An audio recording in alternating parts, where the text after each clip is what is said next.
Estamos aqui hoje com ele, que ele é chique, ele é inteligente, ele é viajado, nada mais nada menos do que Evandro Santo.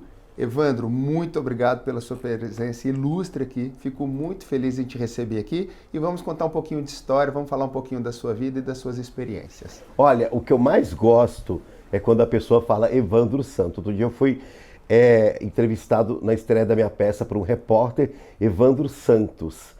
Porque o meu nome é Evandro Márcio dos Santos e o artístico é Evandro Santo. Então eu fico pé da vida quando alguém fala Santos. E às vezes em alguns flyers de show colocam Santos. As pessoas não pesquisam, elas têm uma certa preguiça.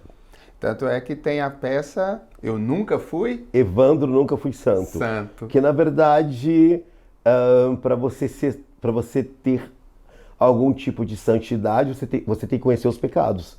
Porque aí você escolhe entre o pecado e a santidade. Então, para eu conhecer o que é sagrado, eu tenho que passar pelo profano. E você passou por muitos profanos?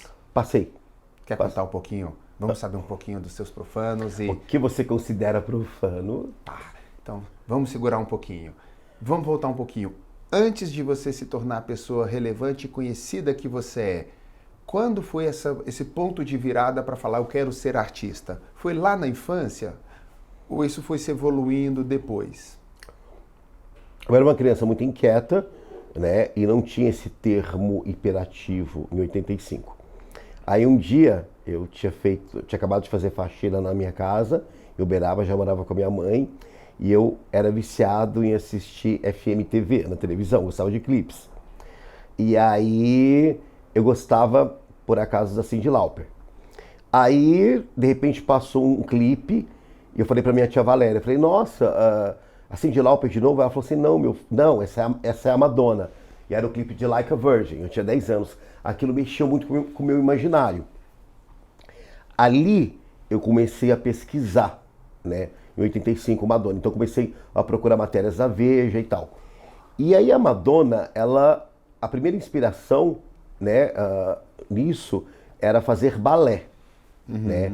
Então, paralelo a isso, na quarta série, eu fiz uma apresentação no grupo Fidelis Reis, da quarta série, no dia do folclore, que eu fazia um caboclo nordestino, que eu fazia um poema no dia do folclore.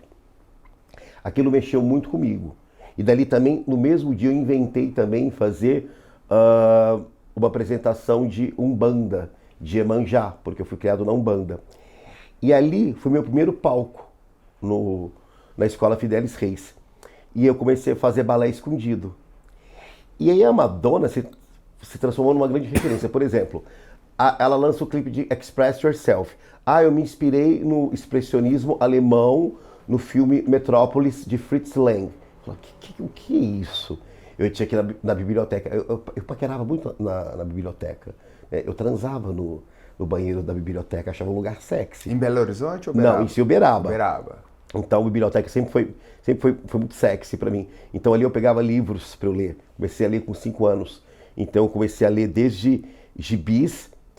Minha mãe lia aqueles livros cafonas, Sabrina, Júlia, Bianca, e tinham frases muito boas, tipo, então ele tocou com sua mão quente no seio esquerdo, que ficou entumecido de prazer, e a sua mão foi no triângulo de pelo entre as coxas. Então aquilo no meu imaginário, de 6, 7 anos, começou a mexer muito com o meu português, né? E eu lia muito Gibi da Mônica também.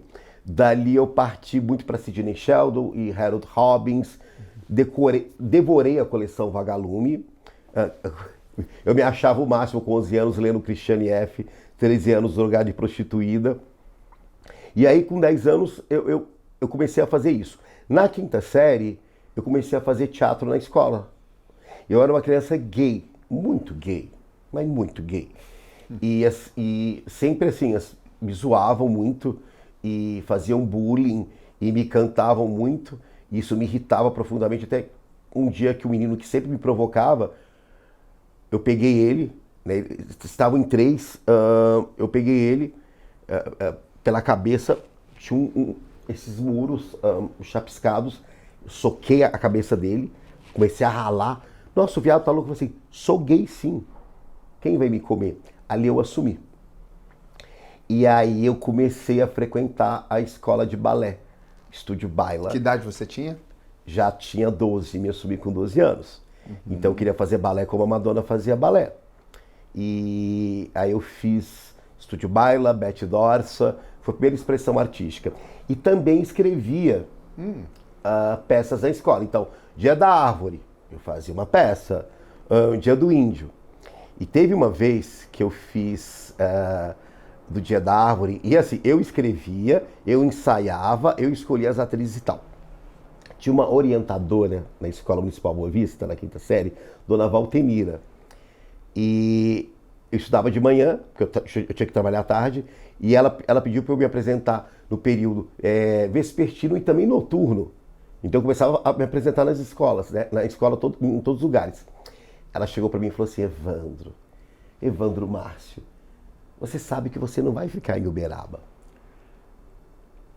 Uberaba é muito pequeno para você. Você vai sair daqui. Você já brilhava ali, o pessoal já percebeu.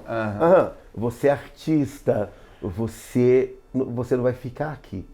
Mas nunca se esqueça, o ânus foi feito para sair e nunca para entrar. E isso ficou na minha cabeça. E a molecada ficava muito em cima de mim. Então eu tinha 12 anos. Ela misturou um pouquinho ali também, né? Não, você mas é 88. Pra brilhar. E aí, na verdade, eu gostava dos moleques do primeiro e segundo colegial, que já tinha pelo nas pernas e tal. E aí, quando eu me assumi, eu só brincava, só fazia oral. Eu fui transar realmente pra valer com 15 anos. Então, teve uma época em Uberaba que eu tava fazendo Estúdio Baila, fazia Bete Dorsa de balé, fazia Jovem Ópera Balé e Monique Balé. E trabalhava, estudava. E tudo copiando Madonna. Se esforçando muito, né? Aí ela falava de Kate Haring, que foi um grande artista que morreu de AIDS. Eu pesquisava, ou Basquiat.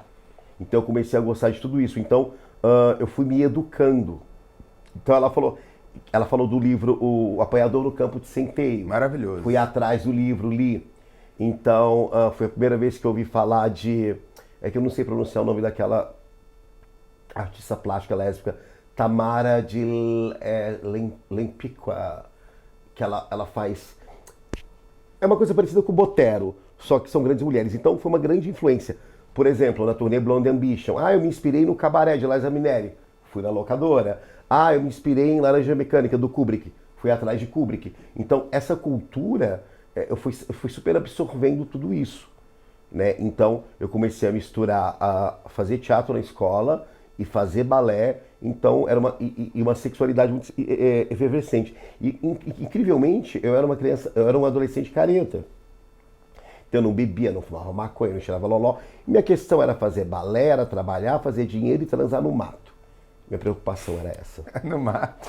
Porque é mato, construção, casa abandonada. Na igreja, tem uma igreja em Uberaba não que vai chama... falar que é o padre. Não, Santa Rita, que é o Museu de Arte Sacra.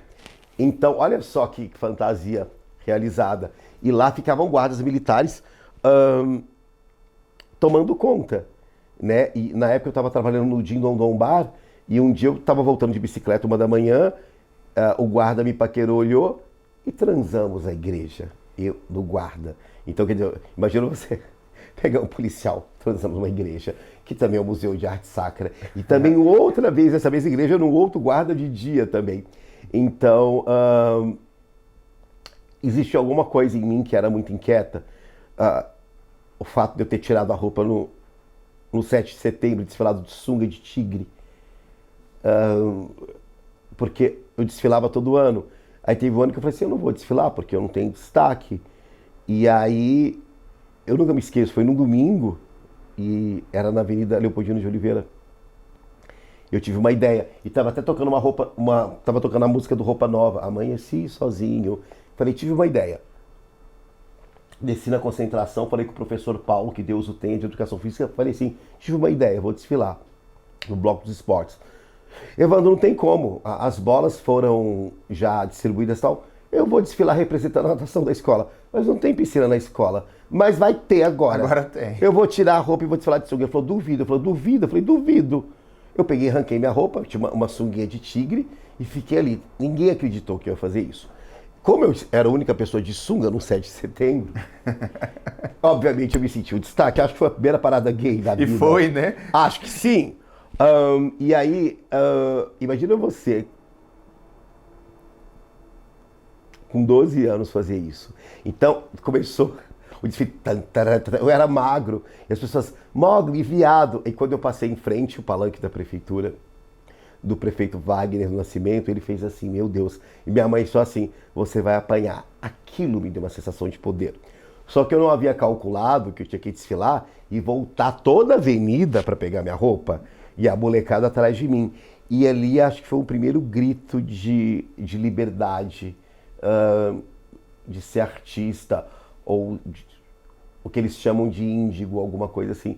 Então a minha vida artística começou com 10 anos de idade. Então, Madonna tem a ver com isso, o Dia do Folclore tem a ver com isso, o balé. Então, acho que eu sempre fui um artista mais irreverente, provocativo, irritante, mais ou menos isso. Muito legal essa história e aparentemente o DNA seu tá na arte, porque naquela época ter informação sobre a Madonna é só o que a mídia trazia nas revistas. Veja, Contigo, revista Você ia Nova, na Cláudia. biblioteca, corria atrás. A gente ia no consultório de dentista, eu e a Luciana Cega do Mundo, minha amiga, que é minha amiga até hoje, e a gente fingia que ia fazer, a gente rasgava as coisas e guardava. Tinha a revista Bis na época, a revista Roll, então a gente colecionava tudo da Madonna, a informação demorava para chegar. Curiosamente, eu não tinha aparelho de som em casa, e tinha os LPs, eu escutava na casa dos amigos. Então, era tudo muito, muito gostoso, muito aventureiro. Mas até então aí você percebeu que tinha um brilho natural e que chamava a atenção e que o holofote foi legal. Desde que você desfilou ali, inaugurou a parada gay em Uberaba. 88. 88. Não, e a professora Rosa Rossi, que está viva até hoje, professora de português, ela sabe disso. Ela fala, você era imprevisível. Eu amo ter minha professora no Instagram, eu amo professores. Uhum.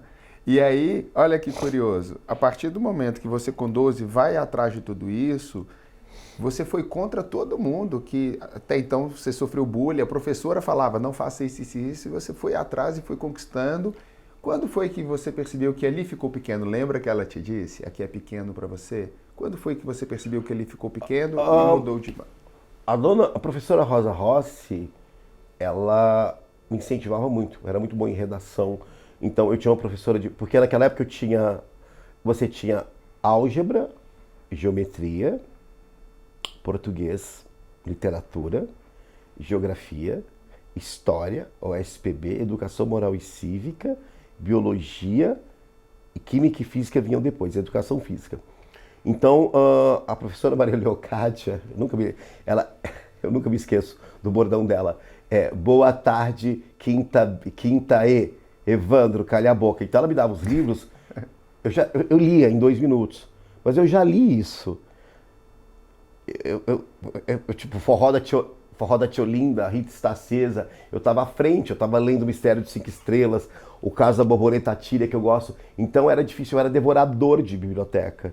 Então era difícil você me conter. Eu ganhei vários concursos de poesia na escola, eram publicadas. Que legal. Então, eu sonhava em ir para São Paulo e senti que a cidade ia ficar pequena para mim, principalmente quando eu me assumi.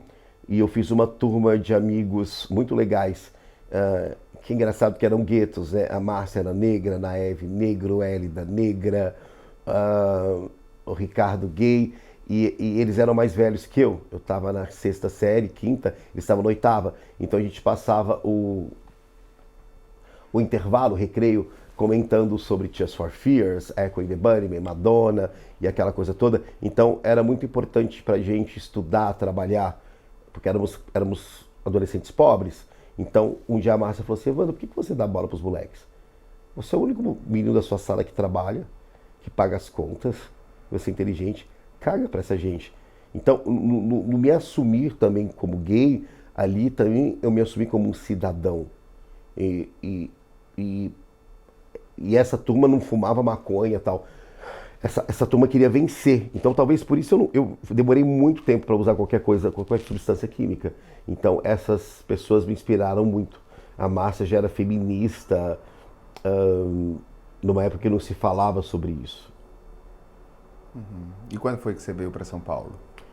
Eu fui expulso de casa com 14 anos em 89, abril de 89. A dona lançava Like a Prayer. Fiquei um ano na minha cidade, em Uberaba, tentando me restabelecer. Morava com travesti, e aí quando não tinha como morar, ficava 2 meses na casa de um amigo. Expulso de casa, Evandro? Fui expulso porque por ser gay. Minha mãe não aguentou. Mas eu ressignifiquei isso. Minha mãe sofreu muito, me teve com 17 anos. E você tem um filho hiperativo. Imagina eu, com 14 anos, com hormônio, criativo, com balé, enviado ao extremo. Minha mãe tinha conhecido meu padrasto. E era uma chance dela ser feliz como mulher. Então eu virei meio que um estorvo. Engraçado que os filhos dela com ele são gays. Eu tenho um irmão gay e uma irmã travesti. Então, eu levei a sério os incomodados que se retirem. Ela falou, se você quiser ficar em casa, tem que ser homem, tem que engrossar a voz, você não pode ir embora, e papapá. E eu acreditei nisso. Eu fui embora. E ali foi uma libertação. Então 89 foi um ano muito difícil, porque dormia na Luciana cega do olho, na Mônica mancha na cara, às vezes dormia na casa de alguém, às vezes tinha que transar com algum porteiro para poder dormir em algum lugar, eu tinha que dormir em construção, roubava roupa no varal. Eu acho bem divertido esse período, na verdade. Era divertido porque não se passa fome quando tem cara de pau. Tem medo do frio, passei muito frio, mas com 14 anos, você, com liberdade sexual e com um sonho, você vai longe. Aí depois, com 15 anos, eu vim para São Paulo pedindo carona, sem conhecer ninguém, sem onde ficar. Então as suas dificuldades te lapidaram. Deixou você pegar uma pedra bruta e lapidou. Porque ao você passar, imagino, por todas essas experiências, você foi ganhando ali a vivência, a experiência e definindo o que é melhor para você. E você se libertou, talvez. E nessa trajetória eu encontrei muitos anjos. Eu conheci muita gente filha da mãe, mas eu tenho que ser honesto com você, eu conheci muito mais gente legal. Eu sou o resultado de pessoas que acreditaram em mim. Que vai desde a minha primeira patroa, a FIFA Raça Valicente, que me deu emprego, ou o Cláudio, da Natural Artesanato, a Beth Dorsa, a Marister, do Estúdio Baila, as pessoas que viram alguma coisa em mim. Eu acho que viram que eu tinha algum potencial. Então eu acho que eu tive várias pessoas que foram me ajudando na trajetória.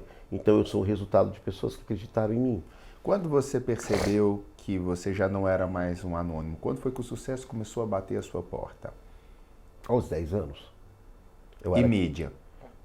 Porque eu era a criança mais famosa da rua, do bairro. Eu era muito popular. E depois que eu me assumi com 12 anos, eu fiquei muito cool. Eu lembro que eu batia na porta das boates, eu e Glenda Graziella, a gente ficava dançando jazz. A gente dançava Erasure, A Little Respect, o Bomb the Bass. Então eu comecei a ficar, eu me considero uma pessoa famosa desde os 10 anos de idade. E também quando eu cheguei em São Paulo eu fiquei muito popular. Qual foi o seu primeiro trabalho artístico em São Paulo? Ou um dos primeiros? O primeiro, Vitrine, o balé que eu dancei com a Fernanda Chama, que eu chorei muito, que a gente foi para Joinville, que na época era a terceira capital da dança no Brasil, hoje é a primeira. Então, quando eu me vi com aqueles bailarinos ensaiando e fazendo enda, fazendo vários teatros, ali o palco mesmo, de você ensaiar e fazer balé, ali eu comecei a me sentir artista, de verdade, foi o primeiro palco. Estava realizando um sonho ali de ter esse palco, trabalhar com o tempo todo, porque eu morava com bailarinos, eu posava nu para a escola de artes, para a Abra, fazia modelo vivo. Então minha vida era ensaiar e trabalhei no Parque do Gugu, depois comecei a fazer telegrama animado. Então sempre foi uma vida de muita arte. Né? E toda vez que eu tentei negar a arte, eu tomei na cabeça. Então eu tenho que criar o tempo todo, eu tenho que observar o tempo todo. A arte me cobra. E a TV veio quando? 2007. Você nunca tinha feito um trabalho até então na TV de proporção nacional ou já? Na verdade, eu era uma figura carimbada na cena da comédia, porque em 2001 eu fundei o Debo Show, O Rafinha estava voltando dos Estados Unidos, porque ele jogava balé lá, jogava basquete. E ele veio com a ideia da página do Rafinha na UTV. A Calabresa estava num espetáculo em Pinheiros chamado Segundas Intenções. O Marco Luque estava sem grupo, o Oscar Filho estava com os Cretinos. A gente estava inspirado no Terça Insana. Aí eu montei o Debochou, eu, Darwin e Onara, primeira formação. E o Eliseu, depois a gente foi mudando. Tinha a cena da Trash 80. Eu abri mão dos meus trabalhos de sexta-feira para fazer porta lá por R$100, porque todo mundo frequentava lá. O Álvaro Leme, que trabalhava na Mônica Bergamo. Preta Gil, eu barrei o Marcos Bion lá. Então todo mundo queria estar na Trash. Então eu fazia parte daquela cena, então a gente se encontrava. Então a fase mais glamurosa e urbana para mim foi essa, porque eu tinha um grupo, já morava sozinho no Heitor Penteado, fazia meus telegramas animados, tinha um grupo de humor. A primeira vez que eu saí na Folha de São Paulo foi na Mônica Bergamo como Evandro, né? O Álvaro Leme me deu. Então o Jogo Portugal me viu fazendo um pai de santo, um personagem meu, me chamou pro Risorama. E ali eu senti parte de algo que estava nascendo. Então, se você perguntar para mim um período de mais glamour, para mim foi esse. A televisão, ela te dá uma questão mais de indústria, de você ser famoso, conhecido, e foi incrível o Pânico. Mas esse pré-Pânico, né? Eu já tinha viajado para fora, já tinha ido para Nova York fazer dança-teatro, já tinha ido para Portugal ver Madonna, para Paris ver Madonna. Aquilo de ser artista, de fazer telegrama animado, de fazer eventos de empresa, de fazer humor em bar, eu acho que é uma das coisas que eu mais tenho saudades da vida. O personagem Christian Pior, a gente sabe que ele foi um fenômeno da TV. O Brasil parava para ver. Foi o quadro que mais arrebentou, e eu li que você começou ali não tão pretensioso. Você próprio não sabia que ia ser tão estrondoso o sucesso nem que o eu, Christian nem o fez. Emílio. Tá. Conta um pouquinho do Christian. Todo mundo quer saber um pouquinho. Como é que você se inspirou pro O Christian foi Pior? rápido, cara. Eu tinha dado uma entrevista no Pânico para divulgar o Absurdo, que era o meu novo espetáculo, que era eu, Andréa Barreto, que foi minha assessora, que Deus a tenha, o Karim Feres e Onara. A gente conseguiu uma entrevista no Pânico, eu não gostava do Pânico, eu gostava mais de humor meio TV pirata. E aí ela conseguiu uma entrevista no Pânico, e na hora todo mundo arregou. E eu fui a única pessoa que topou estar naquela bancada, então eu me senti muito acuado por ser gay. E aí eu comecei a bombardear todo mundo, e aí o Emílio falou, fala mais rápido, fala mais devagar, porque você fala muito rápido, eu tenho o SPA, né, o Síndrome do Pensamento Acelerado. E aí eu fui falando os personagens e tal, e quando acabou a entrevista, ele me deu uma piscada de olho, falou, quero falar com você. Pediu para fazer um quadro no Pânico, na Rede TV. Eu escolhi fazer o Percival, o terapeuta sexual. Ganhei uma graninha, aí o pessoal caiu em cima. Você vai entrar no Pânico? Vai. Eu falei, não, gente, fiz só uma figuração. A vida que segue. Tenho 32 anos, não transei com as pessoas certas, não frequentei as festas certas, não puxei saco de ninguém. Então vai ser muito difícil eu entrar. 3 semanas depois, eu recebi uma ligação achando que era trote, ele me chamando, uma sexta-feira. É o Emílio, eu falei, tá bom, eu sou a Madonna. Eu preciso falar com você na Jovem Pan. Eu duvidei. Aí eu peguei o metrô, desci lá, ele estava com o B.O., que tinha um casamento da Vanessa Camargo, a Sabrina era convidada, o Vesgo e o Ceará também não queriam fazer, e a Rosana Herman me indicou, falou, o Evandro fazia muito telegrama aqui na Newcom Bates, que era a agência do Justus, e é um cara que eu sei que entende moda. E o Emílio tinha visto na gringa, um cara no Red Carpet, que falava da roupa das pessoas. Então ele queria alguém que falasse sobre isso. Fora isso, ele tinha um desejo interno de ter um gay no Pânico, mas não um gay mimimi, um gay do fundão. E aí ele perguntou se eu tinha coragem de, por exemplo, de falar mal. Alfinetar. Você falaria mal da roupa da Angélica? Eu menti. Falei, sim. E a gente foi combinando. Aí eu falei, olha, eu sou muito fã do John Galliano, que faz a Maison Dior. Vamos fazer Christian Pior o trocadilho? Topou. E ali... Veio ali do nada, então. Nós junto com ele. Então a ideia básica do Christian Pior veio do Emílio, que é um gênio. E aí eu tinha que gravar no sábado com a Sabrina, ela me cedeu 50 minutos do tempo dela, que era convidada, porque eu sozinho não ia dar em nada. E aí quando eu fui gravar, eu tava tremendo. Eu tava na fluoxetina, porque tinha levado um pé na bunda. E tinha um cara de São Carlos. E a primeira pessoa que chegou foi o Faustão. E depois Daniela Saraíba, Márcio Garcia. Só que eu tava tão eufórico e aquecido que você tem um inteirinho entre uma celebridade e outra. E eu peguei e tive uma ideia de mexer com o povo que tava vendo as celebridades. E comecei a brincar. Ah, pobre, não sei o quê. E o Paixão, que era o câmera, e o Oversus falou assim, isso não vai entrar. O Emílio gosta só de celebridade. Falei, mas eu vou me aquecer, eu vou fazendo isso. Aí eles começaram a filmar, olha o pé, não sei o quê, não sei o quê, não sei o quê. Eu achei que ia dar 3 minutos de matéria. Aí chamei meus amigos para assistir no domingo e falei, gente, vai ser 3 minutinhos só. Colocaram tudo. 9 minutos, inclusive os pobres. A Joyce Pascovitch já soltou uma nota no Glamurama falando que tinha um personagem muito divertido do Pânico chamado Christian Pior, dizendo que os noivos eram tão chiques que não ia ser chuva de arroz, ia ser chuva de risoto. E ali nascia Christian Pior. E na época tinha o blog do Pânico, então muita gente começou a criticar, porque era gay, aquela coisa toda. E ali, essa questão do pobre e tal, foi uma marca. E os bordões, para tudo se chama NASA, e papapá, eu fui criando. Minuto de silêncio para quem mora mal. Isso é do Carioca. Ele que criou esse bordão. Mas é sangue de Obama tem poder, para tudo se chama NASA. Joga no Google, bate a foto. Eu fui criando e fui dando vida. Era para o personagem só fazer festas. Mas eu comecei a fazer também povão, comecei a fazer praia, comecei a fazer tudo. Eu fui dando vida a esse personagem. Foi orgânico quanto à aceitação desse povo, né? Depois de 6 meses ele foi muito amado. Cara, 3 meses eu estava indo para Ibiza fazer internacional. No final do ano eu estava na capa da Rolling Stone, na Veja, então foi tudo muito rápido. E uma pessoa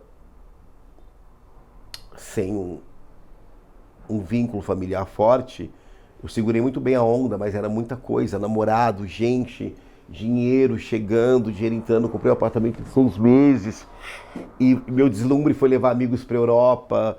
Aí, não tem graça de eu ir para Paris sozinho, vamos comigo, André, vamos comigo para não sei aonde. Meu deslumbre foi esse. E foi uma merda, porque quando você compra o primeiro apartamento, você acha que tá tudo bem. E eu queria me livrar do meu ex-namorado e eu mandei ele pro intercâmbio. Eu queria que ele fosse pro Canadá, ele inventou que queria a Austrália, muito metido, gastei o dobro. E ali, meu deslumbre foi esse. Porque a gente não foi educado para ter educação financeira. Quando você é gay, você não vai ter filhos, então você pensa que isso vai durar para sempre. Quando você é gay gueto, como eu era na época, você não pensava muito, né? Então todas as dificuldades que eu passei, eu quis descontar em prazeres. Então era legal comprar quadros, comprar luminárias, isso valeu muito a pena. Até que uma hora eu olhei no meu guarda-roupa e falei assim, gente, mas essa roupa tem etiqueta, eu nunca usei ela. Então eu comecei a ficar preocupado. Fora que eu comecei a ajudar muito amigo, formei muito cabide de emprego, e ninguém te apresenta um bom advogado ou um bom assessor de investimento. Nada disso, ou um bom contador. Então eu me ferrei várias vezes.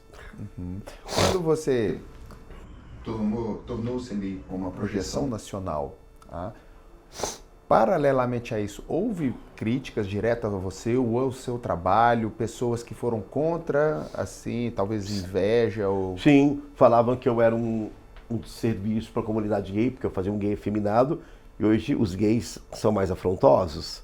Olha só que coisa louca, né? Eu estava à frente. A própria comunidade gay criticou você?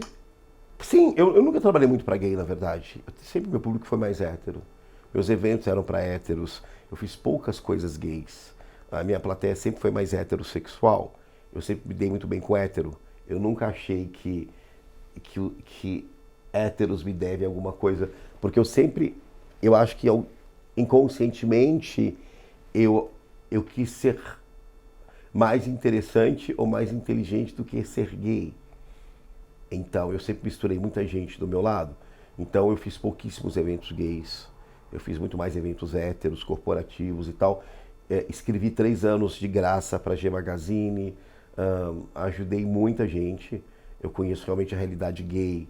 E eles criticavam. Aí hoje falam, eu saí do armário por sua causa. Hoje eu escuto isso, mas na época não era legal. E como você lidava? Porque naquela época você abriu portas, então. Sim. E como que você lidou ali com aquelas críticas? Eu estava cagando, porque eu tinha... Eu era The Week, não precisava pegar fila, colocava o que eu quisesse para dentro, com pulseira, e realmente eu assumi esse poder. Então, eu estava cagando, eu exerci o poder da fama. Então, as pessoas, elas não falam isso na sua cara, elas falam nas suas costas. É difícil alguém falar para você, até porque eu acho que eu sou uma pessoa... Um cara falou para mim, você intimida. Então, é mais fácil a pessoa ser falsa que falar, porque debater comigo é muito complicado. Porque eu gosto muito da razão. Então, esses dias eu encontrei um repórter, que eu não vou falar o nome, que me odeia. Foi super falso comigo no aniversário do Leão Lobo. Falei, porra, cara, que bom te ver, tal. Te mandei o WhatsApp, ele não respondeu, me ignorou. Eu falei assim, essa bicha não gosta de mim. Mas ela, aquele dia, ela foi social e falsa. Na próxima vez, eu não olho na cara. Porque eu também não ligo se as pessoas não gostam de mim. Eu já passei dessa fase. Eu me preocupo mais com quem gosta, com quem aposta no meu trabalho. Uhum. Hoje você já se sente realizado? Hoje eu me sinto adolescente, recomeçando. Eu comecei a entender o xadrez de Deus. Eu sei que tem coisas que eu não vou conseguir resolver hoje, mas eu vou resolver amanhã. Eu tive que começar a esperar paciência. Eu tive que entender os altos e baixos da vida. Eu sei que nem tudo depende da minha competência, eu preciso da competência do outro. Eu sou extremamente dependente do outro, como todo ser humano. Então, eu tento fazer o máximo que eu posso no meu dia, mas eu sempre estou plantando e prospectando, isso sim. Eu posso ser qualquer coisa, menos vagabundo, menos preguiçoso, menos desonesto, sei dar truque, não gosto de mentir, sei ser cínico, irônico, sei ser filha da puta, sei brigar. Eu tenho todos esses DNAs. Evandro, se tem uma coisa que você é, e é uma qualidade, é uma pessoa autêntica. Isso sim. Como é ser essa pessoa autêntica fora das câmeras? Eu já entendi que a sua fama e o glamour, de certa forma, isso até melhor. Mas como é ser essa pessoa agora nos relacionamentos próximos? Foi muito difícil ou isso abriu portas até para relacionamento amoroso quanto relacionamento de amigos? Eu era melhor quando eu não era famoso. Porque quando eu vou namorar, eu sou um cara de levar café da manhã na cama. Você tem esse lado romântico? Extremamente romântico e ciumento, possessivo, de dar bombom, de fazer vídeo, de abraçar, de mimar, por incrível que pareça, assim. Eu acho que tem que ter muita coragem para amar e para assumir ser romântico. É muito fácil você transar em 3 e 4 e fazer surubas e fazer trisal, mas acho que o grande desafio hoje é você ser romântico e ressignificar aquela pessoa todo dia. O desafio é conhecer uma pessoa de verdade. Então a gente está numa sociedade muito cuzona. Eu até falo, desculpa o palavrão, que hoje as pessoas elas não usam mais KY, elas lubrificam o pau com Rivotril, porque ninguém tem mais pinto duro no sentido da vida. Cara, eu atravessava cidades para ver o namorado meu, pegava ônibus, não tinha distância. Hoje com o aplicativo as pessoas têm preguiça e as pessoas, você nunca sabe se você vai ter um segundo encontro. Você vê que as pessoas elas são afobadas para mostrarem uma performance sexual, elas não conseguem sensualizar, elas não conseguem serem sexys. Parece que eu tenho que transar bem, eu tenho que ter isso, eu tenho que ser aquilo. Em vez de mínimos detalhes, conexão. O sexo virou uma obrigação terrível. Ele deixou de ser uma coisa mais natural. Até porque as pessoas usam muito Calvin Klein hoje em dia, né? Que é a mistura de ketamina com cocaína. Então também, e aí elas já tomam um tal do Viagra para ficar. O sexo é humildade. É quando você se entrega para o outro e reconhece que o outro é gostoso e é bom. E eu vejo que faltam os homens são muito frágeis. O homem heterossexual tá muito forte, tá muito seguro. O homem gay tá muito fragilizado, tá muito cheio de siglas, tá muito cheio de mim, tudo incomoda, sabe? Qual a dificuldade de convidar alguém para um café? Qual a dificuldade de alguém falar, ei, vem tomar uma cerveja comigo? Qual a dificuldade de dar uma cantada? Qual a dificuldade de paquerar? Qual a dificuldade de caçar? Qual a dificuldade de conquistar? Então, esse é o desafio. Está sendo confundido com vários outros convites, não? Um simples convite está virando um assédio, seria isso? Cara, você olha no Grindr, os textos são horrorosos, pentelhudo, leitada, tanto que tem gays que vão pro Tinder que são melhores, mas assim, você vai na parada gay, por que eu não sou santo, mas por que é só nudez e aquilo tudo, é só isso? O que é o orgulho gay? De que eu tenho orgulho? Eu tenho orgulho de ser um homem que fez muita coisa e também é gay, já militei. Mas qual é o orgulho de ser gay? E às vezes eu acho que o gay, eles não querem fazer parte da nação. Eu não sei se os gays querem direito, acho que eles querem privilégios, entendeu? Eu sinto que por que eu afronto? Eu afronto quando eu tenho uma dor. E qual é a minha dor? E o mundo não é culpado da minha dor. Eu quero que a sociedade me aceita. Mas espera aí, seus pais não te aceitaram porque não te entenderam. Como é que o mundo vai te aceitar? O desafio é você se aceitar. Quando você se aceita, vai se tornar mais fácil? Não. Mas você entende? Então você não pode cobrar teus pais, porque você não sabe a educação que eles teve, a religião que eles teve. Eles vão entendendo, a sociedade está entendendo. Ninguém sonha em ter um filho gay. Eu quero ter um filho gay, um filho Pablo Vittar. Não, acontece. E o gay tem que entender isso. Então por isso que eu acho que tem que prevalecer a competência, a educação e a cultura. Porque eu nunca vi algum gay inteligente e culto sofrer tanto. Se eu ficar só no meu discurso de vitimismo, é o país que mais mata travestis. Falam muito sobre isso. Qual a situação? Onde estavam essas travestis? Na lotérica? No coral? Essas travestis estavam na farmácia? Se você pegar uma realidade, a gente vive num país pobre e violento, em que você apanha por causa do seu celular. As pessoas roubam o teu carro. Então, essa violência vai com a mulher, com o homem e, obviamente, vai para a minoria que é gay, para travesti. Então, geralmente, eu morei na Augusta, 10 anos, então, geralmente, essas travestis, elas estão fazendo programa ou vendendo drogas. Uma grande parte trabalha, é cabeleireira, depiladora e tal, mas em qual situação? E também existem crimes que elas fazem com clientes, só que a maioria dos caras são casados. Mas como é que você vai denunciar que você foi roubado por uma travesti ou alguma coisa se você é casado? Então, isso ninguém fala, isso ninguém comenta, né?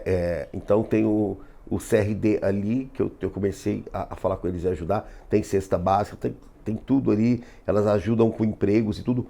Muitas vão, mas a maioria não quer, porque você tem... Minha irmã travesti falou pra mim, eu tenho tudo que eu quero, sexo, dinheiro e maconha, pra que eu vou trabalhar? Então, é melhor você assumir que você quer lacrar e que tem essa vida de luxúria, que eu acho que é um mérito, do que depois falar de direitos.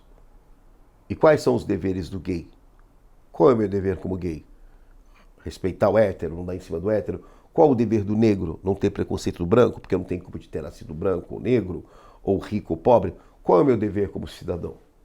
As pessoas querem muito direitos, mas qual é o meu dever quando eu me considero cidadão? Essa é a questão. É interessante seu ponto de vista, uma reflexão, até uma...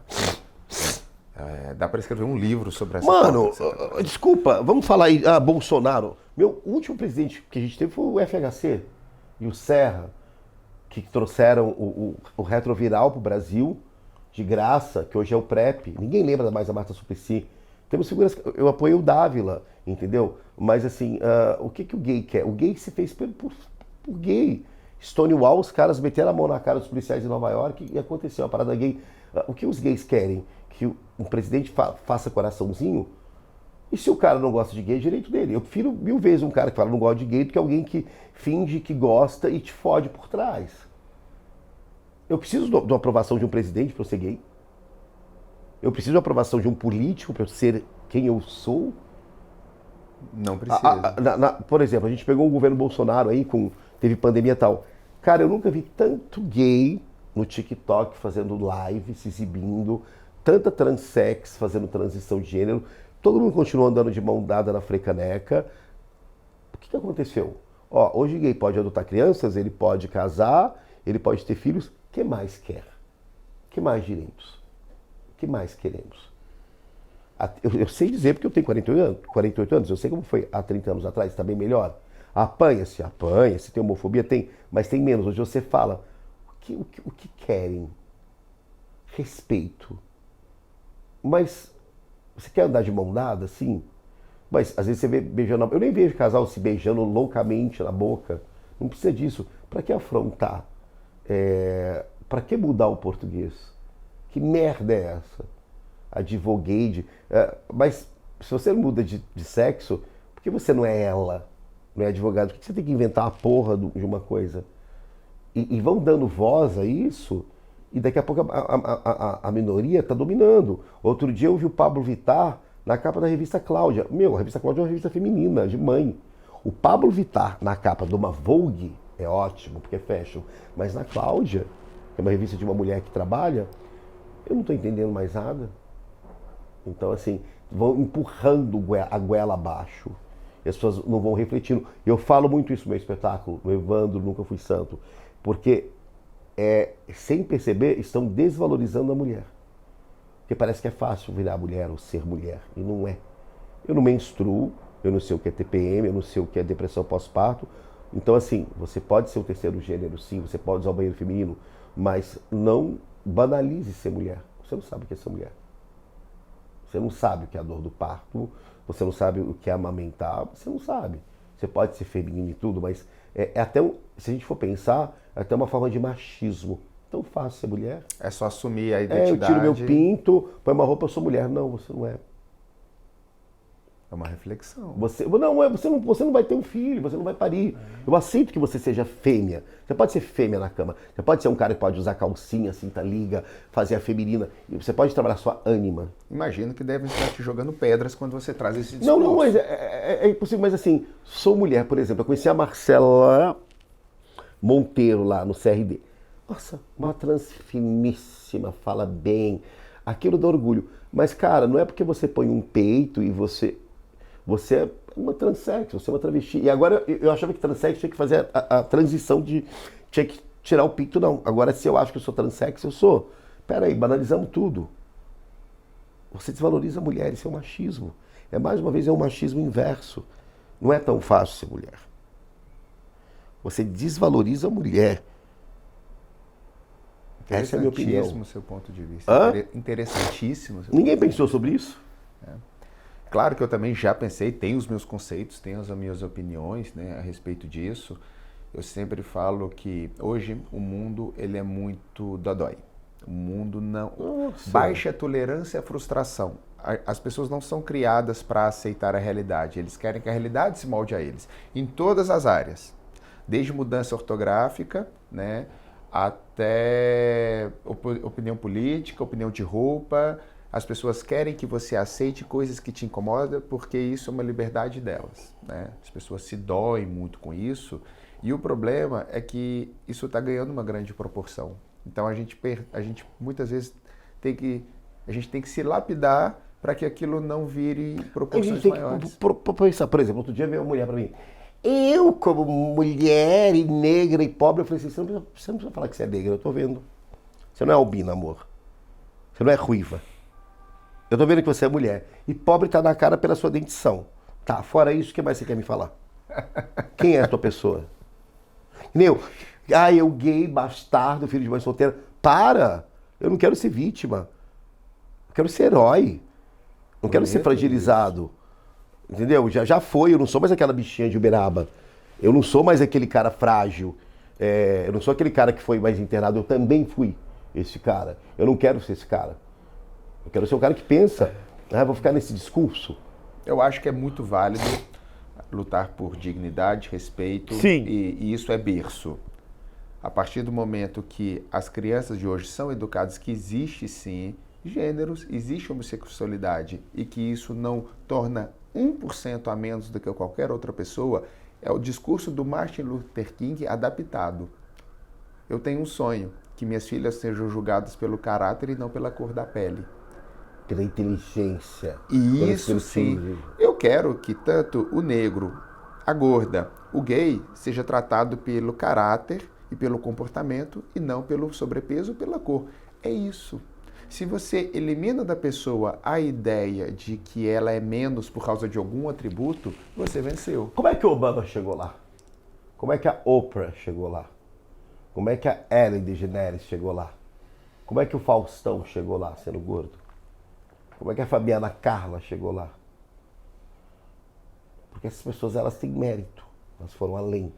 Existe um esforço aí. Entendeu? Então não me venha com esse papo. As pessoas chegam lá quando elas acreditam, quando elas vão além de rótulos. Perfeito. Ou daquilo que acham que eu devo fazer, o que eu tenho que ter. É difícil ser autêntico. Você sofre, é difícil, mas é irresistível. Você é um homem de bagagens. E já encaminhando para o final, Evandro, eu sempre gosto, muitas vezes, de perguntar qual a história que você gosta de contar, seja em qualquer área da sua vida. Qual uma história, pode ser de infância, pode ser entre amigos, uma história irreverente, divertida ou até mesmo de superação ou de ânimo. Que tal? Compartilha com a gente um pouquinho alguma história que vale a pena ser contada. Quando eu estava no Iron Gym, no meu grupo de dança, todo ano eles iam para Nova York, né, fazer o Only Broadway, né, e eu nunca tinha condições. E aí a Fernanda Chama, que era minha coreógrafa, falou assim: Evandro, eu quero que você vá. Para Fê, não vou conseguir, sou mineiro, bastardo, filho de mãe solteiro, comprava renda. Ela, viado, pega todos os seus certificados de dança que eu dou um jeito. Eu tenho um grande amigo chamado Fábio Bento. Eu falei assim: eu acho que eu vou para Nova York. Ele riu da minha cara e falou assim: Evandro, meu namorado André Rude da Vitória, loiro do olho azul. O pai tem 3 açougues, não conseguiu visto. A senhora, encardida, de Uberaba, você acha que vai conseguir? Eu falei: eu vou tentar. Aí eu falei: Fernanda, eu não tenho... A conta de luz não tá no meu nome. Evandro, manda pra mim. Tira o passaporte e manda pra mim. Será? E todo mundo riu. 3 semanas depois chega meu passaporte com meu visto de 3 meses. Aí eu fui lá no Fábio, ele falou assim: eu acho que agora eu acredito que você pode fazer qualquer coisa na sua vida. Aí ele me deu $800 de presente, falou: toma uma champanhe no Central Park, minha homenagem. E quando eu desembarquei no aeroporto Kennedy e vi ali a ponte do Brooklyn, aquela coisa toda, eu senti uma sensação muito poderosa de poder. Ali eu senti que o mundo era meu, de alguma maneira. Então, ali eu comecei a tomar uma consciência de o que eu era, o do que eu posso ser. Eu acho que muitas pessoas que eu trabalhei, tirando o Emílio, né, que me apoiou, outros lugares que eu trabalhei, fui muito boicotado porque ou eu dava mais audiência, eu me destacava mais. É uma merda você se destacar. Os caras te amam no começo, o Raul Gil te ama, depois te tira, o Ratinho tem 1000 coisas para fazer, depois te tira, não te coloca na rádio. Então o único cara que peitou meu talento e me apoiou foi o Emílio. O marido da Kátia. É difícil, cara. Às vezes a gente tem que fingir, tem que ser menos, mas é difícil porque as pessoas... E eu só gosto de gente muito inteligente, eu adoro a inteligência do outro. Então é muito difícil você ser um cara além. Muito bonita a sua história, muito bonito você chegando na ponte do Brooklyn falando o mundo me pertence. E teve uma vez que eu fui ver o show da Lady Gaga, que tava no Pânico, no Radio City Music Hall, fui ver a Monster Ball, E eu ia passar o Natal com meus amigos do Brooklyn. E eu tava com meu iPod. E eu amo Empire State of Mind A música. do Jay-Z com a Alicia Keys. E tava levando, e eu tinha que chegar rápido pra ser, que tava o Rodolfo Bravá, meu amigo DJ e tal, tava levando. E aí, exatamente que eu tava atravessando a ponte do Brooklyn, eu tava ouvindo New York, nana, e a minha vida passou pela minha cabeça. E eu atravessei aquela ponte no táxi chorando. E também foi um momento muito emocionante. Aquele Natal com aquela música, com aquele iPod. Foi o seu momento. Um dos grandes momentos. Eu tenho muitos bons momentos. Conversei aqui com o Evandro Santo. Falei demais. Uma simpatia de pessoa. Evandro, muito obrigado. Muito pelo obrigado, seu vai de tempo. 30, viu? No Comedy. Com certeza estarei lá. Queria Tem agradecer. projeções, tem coreografia, tem vídeos, tem tudo. Não é por papagaiada de calça jeans e chegar e falar. Tem coisas, viu? Eu vou. Ok. Muito obrigado pela sua presença. Foi maravilhoso saber um pouquinho mais da sua história. Histórias inteligentes, histórias bem-humoradas. Foi um prazer imenso te ter aqui. Muito obrigado. E agora despeça do nosso público. Queria muito agradecer a vocês. Posso falar de rede social? @Evandro Santo, Instagram, TikTok Evandro Santo Oficial, Facebook. O YouTube eu não sei o que fazer com ele, estou quase vendendo meu YouTube, alugando, porque tem 50 mil pessoas lá e eu não consigo fazer conteúdo direito. Tô com a peça Evandro Nunca Fui Santo. E em breve novidades em rádio por aí. Torçam por mim. Ok. Obrigado. Amei o espaço. Espero que vocês tenham gostado. E faça cortes para eu soltar nas minhas redes sociais. Vamos fazer. E a gente faz toda a marcação, tudo que eu fizer, a gente vai colocar o seu arroba em imagem e link também. Fica tranquilo. Eu não duvido da sua elegância, Djalma. Eu sei que você vai fazer isso. Fechou.